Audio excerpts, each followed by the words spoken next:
Hi friends, I am here today with my George Foreman grill.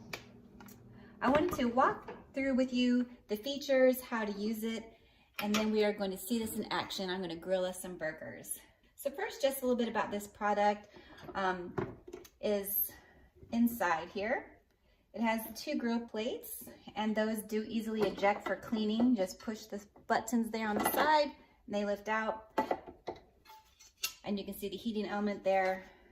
Then you insert your plate and it snaps back in. A nice feature is you see this is at a slant. So what is nice about that is as we're cooking our burgers, the grease is going to drain on down into this grease tray.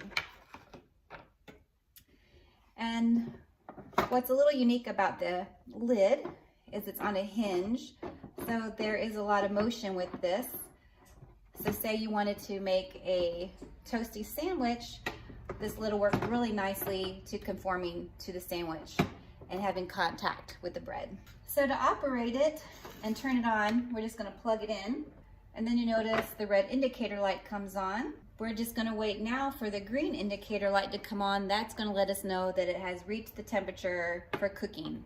There's no dials or anything like that.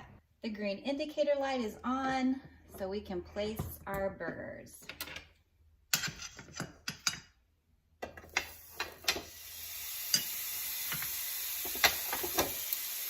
And you might be able to see it has these little knobs down here on the end that will help keep the food from sliding on down out of the grill.